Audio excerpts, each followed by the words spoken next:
அனைவருக்கும் வணக்கம் நண்பர்களே. இந்த பதிவில் நம்ம என்ன பார்க்க போகிறோம் அப்படின்னா, பூமிக்கும் சூரியனுக்கும் இடையே சந்திரன் செல்லும்போது பகுதி அளவாக அல்லது முழுவதுமாக சூரிய ஒளி தடுக்கப்படும். இதனை தான் நம்ம சூரிய கிரகண நிகழ்வு அப்படின்னு சொல்லப்படுதுங்க. இந்த மாதம் மார்ச் 29ஆம் தேதி இந்த கிரகண நிகழ்வானது நடைபெற இருக்குன்னு சொல்லப்படுதுங்க. மார்ச் மாதம் நிகழ்வுள்ள சூரிய கிரகணத்தின் போது தேதி, நேரம் மற்றும் பல்வேறு தகவல் குறித்தும் பார்க்கலாங்க. கர்ப்பிணி பெண்கள் எந்த வகையில் எப்படி நம்மளை பாதுகாத்து கொள்ள முடியும் அப்படிங்கிறத பற்றி இந்த வீடியோவில் கடைசி வரைக்கும் பாருங்கள். வீடியோவை ஸ்கிப் பண்ணாமல் பாருங்கள். வீடியோ பிடிச்சிருந்தால் லைக் பண்ணுங்கள், கமெண்ட் பண்ணுங்கள், ஷேர் பண்ணுங்கள். இதுபோல் தகவல்களை நீங்கள் தெரிஞ்சுக்கணும் மறக்காமல் நம்ம சேனலை சப்ஸ்கிரைப் பண்ணி வச்சுக்கோங்க. கூடவே பெல் ஐக்கானை கிளிக் பண்ணிட்டு வாங்க வீடியோக்குள்ளே போகலாம். இந்த சூரிய கிரகணமானது இந்திய நேரப்படி மார்ச் 29ஆம் தேதி பிற்பகல் 2:20 மணிக்கு தொடங்கி மாலை 6:15 மணிக்கு முடிவடையதாக சொல்லப்படுது. இதில் சில பேர் பார்த்திங்களா கண்டிப்பாக கவனமாக இருக்க வேணுங்க. ஆசியாவின் சில பகுதிகள், ஆப்பிரிக்கா, ஐரோப்பா, அட்லாண்டிக் பெருங்கடல், ஆர்டிக் பெருங்கடல், வட அமெரிக்கா, தென் அமெரிக்கா ஆகிய நாடுகளில் இது தெரிவதாக சொல்லப்படுது. அதே மாதிரி கிரக நேரத்தில் சூரியனுடைய மந்திரமான ஆத்ய குரு, உதயம் மற்றும் சிவனுடைய ஸ்தோத்திரங்கள், சிவபுராணம், ருத்ரும் ஆகியவற்றை நாம் சொல்லலாங்க. ஓம் நமச்சிவாயா என்றும் 5 எழுத்து மந்திரத்தையும் நம்ம சொல்லலாம். சூரிய கிரகணம் முடிந்ததும் தண்ணீரில் கல் உப்பு, மஞ்சள், வேப்பிலை இலை கலந்து நம்ம குளிச்சிக்கலாம். அதுக்கப்புறம் அருகில் உள்ள கோயிலுக்கு சென்று வர்றது நமக்கு நல்ல பலன்களை தருங்க. அந்த மாதிரி நீங்கள் செய்யுங்க. கிரகணத்தின் போது நாம் வெளியே செல்வதை முற்றிலுமாக தவிர்க்க வேணுங்க. குறிப்பாக கர்ப்பிணி பெண்கள் வெளியவே செல்லக்கூடாது. கிரகண சமயத்தில் கர்ப்பிணி பெண்கள் கத்தி, கத்திரிக்கோள் உள்ளிட்ட கூர்மையான பொருட்களை தொடவே கையில் வைத்திருக்கவோ கூடாது. கிரகண நேரத்தில் எந்த சுபகாரியமும் செய்யவும் கூடாது. சூரிய கிரகணத்தின் போது இறை வழிபாடு செய்ய மிகவும் ஏற்ற நேரம்னு சொல்லலாம்.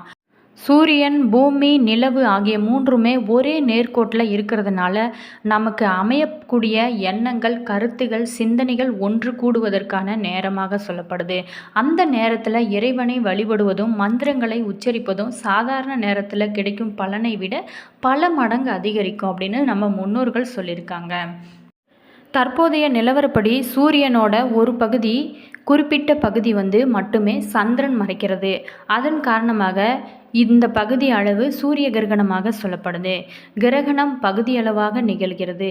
இது இரட்டை சூரிய உதய கிரகணம் என்றும் சொல்லப்படுது. அரிய நிகழ்வாக சூரியன் 2 முறை உதயமாகும் என்று சொல்லப்படுது. இந்த நிகழ்வை உலகின் பல பகுதிகளில் இருந்து பார்க்க முடியும். ஆனால் இந்தியாவில் இருந்து பார்க்க முடியாதுன்னு சொல்லப்படுறாங்க. அமெரிக்கா, கனடா, கிரீன்லாந்து மற்றும் ஐஸ்லாந்தின் சில பகுதிகளில் இருக்கிறவங்களுக்கு இந்த கிரகணமானது தெரியும்னு சொல்லப்படுது. வரவிருக்கும் பகுதி சூரிய கிரகணத்தை காண நீங்கள் ஆர்வமாக இருந்தால் மேற்கூறிய நாடுகளில் ஒன்றுக்கு நீங்கள் பயணம் செய்ய வேண்டியிருக்கும். மாற்றாக உங்களது வீட்டிலிருந்து பல்வேறு ஆன்லைன் தளங்களில் இந்த நிகழ்வை நம்மளால் காண முடியுங்க. இந்திய நேரப்படி பகுதி சூரிய கிரகணமானது மார்ச் 29 அன்று மதியம் 2:23 மணிக்கு தொடங்கி அதன் அதிகபட்ச கிரகணத்தை மாலை 4:15 மணிக்கு அடைந்து மாலை 6:15 மணிக்கு முடிவடையும். முழு நிகழ்வும் சுமார் 4 மணி நேரம் நீடிப்பதாக சொல்லப்பட்டிருக்காங்க. இந்த சூரிய கிரகணம் ஒரு சில இடங்களில் சூரிய உதயத்துடன் இணைகிறதுனால அது 2 சூரிய உதயங்கள் போன்ற மாயை உருவாக்கும். சூரியன் உதிக்க தொடங்கும் போது கிரகணம் ஏற்கனவே நடந்து கொண்டிருக்கும். கிரகணம் முடியும் நேரத்தில் சூரியன் மீண்டும் உதயமானது போல தோன்றும். இது இரட்டை சூரிய உதய நிகழ்வாக நமக்கு மாறும். அது மட்டும் இல்லாமல் சூரிய கிரகணம் 814 மில்லியனுக்கும் அதிகமான மக்களுக்கு தெரிவதாக சொல்லப்படுது. இது உலக மக்கள் தொகையில் 9.94% சொல்லப்படுது. இருப்பினும் 44,800 நபர்கள் மட்டுமே கிரகணத்தை அதன் உச்சத்தில் காணும் வாய்ப்பை பெறுவாங்க அப்படின்னு சொல்லப்பட்டிருக்கு.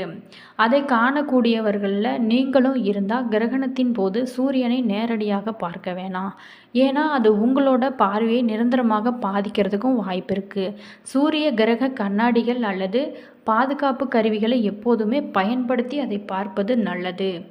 அதே மாதிரி இந்த கர்ப்பிணி பெண்கள் அனைவருமே வீட்டை விட்டு வெளியவே வர வேணாம் அப்படின்னு சொல்லப்படுது.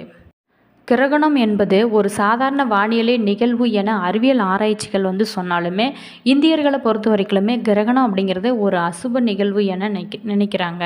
சாதாரண மக்கள் மட்டுமல்லாமல் கர்ப்பிணி பெண்கள் மிகவும் கவனமாக இருக்க வேண்டியதாக சொல்லப்படுது. பொதுவாகவே கிரகண நேரத்தில் அனைவருமே சாப்பிட்றத தவிர்க்க வேணும். கர்ப்பிணி பெண்களும் சாப்பிடாமல் இருப்பது நல்லது. முடிந்தால் தண்ணீர் எடுத்துக்கொள்ளலாம் கொண்டு இருக்கலாம். வேணும் அப்படின்னா கொதிக்க வைத்த நீரை ஆற வச்சு குடிப்பது நல்லது. அப்படி நாம் கிரகண நேரத்தில் உணவு எடுத்துக்கொண்டாலுமே நம்மளுடைய வயிற்றில் உணவு இருந்தாலும் அதனால் செரிமான பிரச்சனைகள் உண்டாகவும் வாய்ப்பு இருக்குது. இதனால் அந்த கர்ப்பிணி பெண்ணுக்கும் அவரோட வயிற்றில் உள்ள குழந்தைகளுக்கும் பாதிப்பு ஏற்படவும் வாய்ப்பு இருக்குது. அதனால் சற்று கவனமாக இருந்து கொள்வது நல்லது. சமைத்த உணவை கிரகணத்திற்கு 2 மணி நேரத்துக்கு முன்னவே சாப்பிட வேணும். அப்போது அந்த உணவு உடலில் நன்றாக சேர்ந்திருக்கும். உணவுப் பொருட்கள் மீதம் இருந்தால் அதன் மீது தர்ப்பை புல் அல்லது துளசி இலையை போட்டு வைப்பது ரொம்ப முக்கியம். கிரகண நேரத்தில் யாருமே வெளியில் வராமல் இருக்க வேணும். குறிப்பாக கர்ப்பிணி பெண்கள் வராமல் இருப்பது நல்லது. சூரிய கிரகணத்தின் போது தீய கதிர்வீச்சுக்கள் வெளியாகும். அப்படிங்கிறதுனால அது கர்ப்பிணி பெண்களை பாதிக்கப்படும். அதனால தான் வெளியே வரக்கூடாதுன்னு சொல்லப்படுது. தர்ப்பை புல் கிரகண நேரத்தில் வெளியாகும் தீய கதிர்வீச்சுகளை உட்கிரகிக்கும் ஆற்றல் கொண்டதாக சொல்லப்படுது. இதன் காரணமாகத்தான் நாம் சமைத்த உணவை மீது தர்ப்பை புல் போட்டு வைப்பது ரொம்ப நல்லதுன்னு சொல்லப்படுது.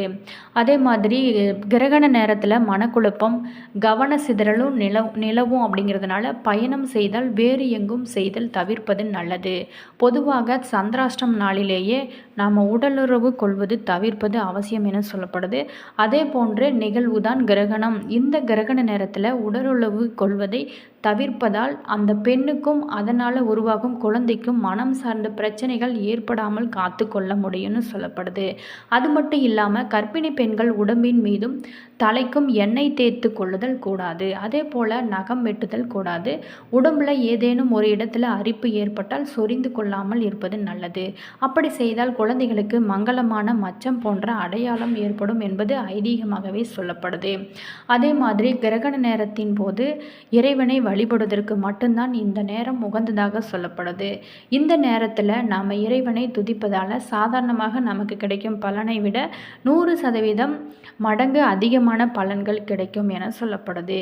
கர்ப்ப காலத்தில் இந்த பெண் இறை வழிபாடு செய்வதும் புராண கதைகளை படிப்பதால் அந்த குழந்தைக்கு நல்லருள் கிடைக்கும் என்பது சொல்லப்படுது.